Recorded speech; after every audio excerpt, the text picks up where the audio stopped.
Yep, you filled out everything they asked you to. Now we just wait.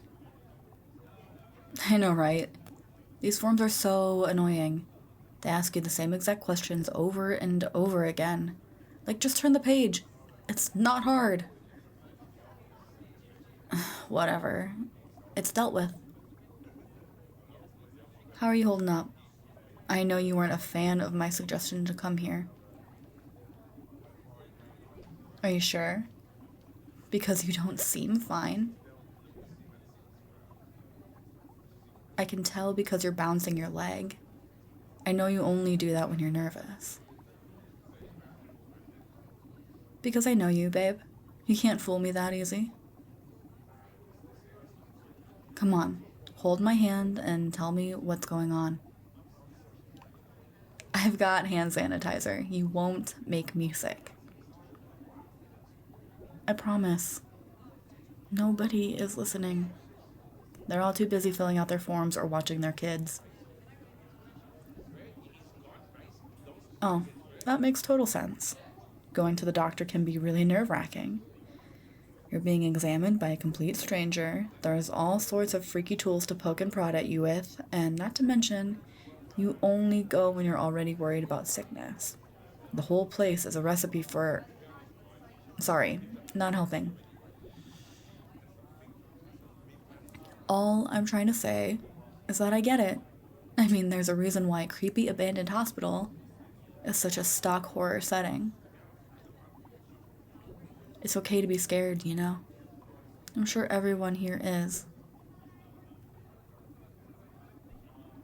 Okay, maybe not everyone, but most people don't like going to the doctor. By definition, you only go when you're not feeling well. Be real, it's not childish. I'm serious. Being afraid of the doctor is perfectly normal, even as an adult. I mean, giving a stranger close access to your body goes against all of our basic survival instincts. Besides, the doctor brings the most adult horror of all. Bills. Sorry. I was just trying to lift the mood a little. But seriously, these places are always a little freaky. Everything's just so clean and calm. Like, too clean and too calm. Pure white everywhere you look. It just hits that part of your brain that notices the uncanny valley. Or maybe a liminal space is a better way to describe it. Whatever the case, it's unnatural. Your brain notices that and puts you on edge. What I am trying to say is that there are perfectly valid reasons to be afraid of the doctors. You don't have to feel childish for being scared of it. I mean, you completely freaked out when we tried watching that vampire movie together. Did I call you childish then? Exactly. And if I don't think it's childish to be afraid of a fictional monster, then why would I call you childish to be afraid of a real-world thing? Especially one with all these unpleasant associations. It makes sense to be afraid. But at the same time, that doesn't mean you have to get hung up on that fear. Remind yourself that this is the doctors, not a morgue. All they're gonna do is hear out your symptoms, maybe run a few tests, and figure out your diagnosis. I promise it won't be anything major. Well, in the off chance that it is a major problem, we'll figure it out. The doctor will tell us the next steps to take, and we'll keep doing that until you're healed. Try to focus on the fact that the doctor is here to help you. It's their job to pluck out illnesses like weeds as quickly and safely as possible. If they didn't do that, they either wouldn't have their medical license or would be in jail for breaking the Hippocratic Oath. In that case, though, I guess it'd be a hypocritic oath. Sorry, I know that was cheesy. If you think about it, doctors are kind of like the monster characters in kids' movies. They may look or act scary at first, but all they want to do is help. You're not going to run into any Dr. Frankensteins here. Just the cute, fuzzy monsters they put on trick-or-treat buckets. I promise you, if the doctor says or does anything that seems fishy to me, I'll step in. You know I can't let anybody take you away from me. I love you too much. So if you don't trust the doctor, trust me, alright? Good. And if you're unsure about something, you can ask questions. Any good doctor will explain what they want to do and why. It's not like you step in the office and suddenly you're a test subject for the next zombie virus.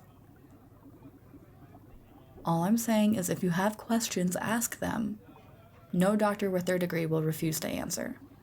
Or you can tell me and I'll ask. We're in this together. Of course, I'll be with you the whole time, babe. And you know me, I'm not gonna turn away for even a second. A little blood drawing can't scare me off. I've seen way worse. I wouldn't say that. I just have an interest, is all. Both in you and in spooky stuff. The macabre is my home, and this is one freaky scene. Was anything I said helpful? Sorry, I know I can get kind of grim sometimes when I'm not trying to be. Good.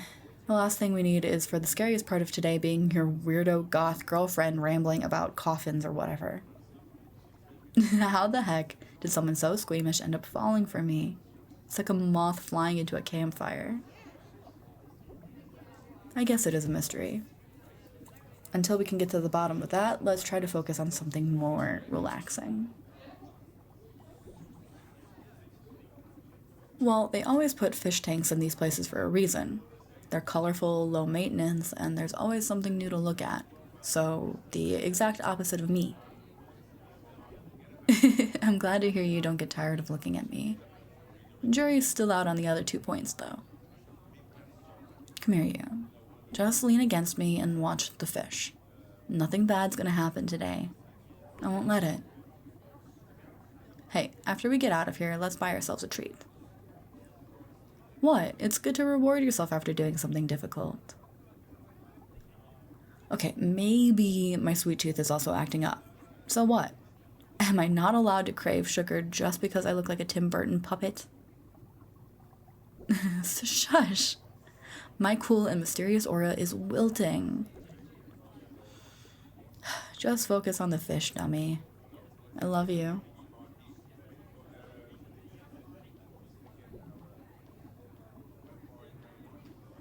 That's you, babe. Are you ready? Hey, don't worry. We've got this. Hi guys, Heart here. If you enjoyed this audio and want to hear more of me, I would highly recommend you check out my Twitch channel and join the Discord, both linked in the description. Also, consider liking and subscribing to keep the algorithm going. Thanks, and I'll see you next time.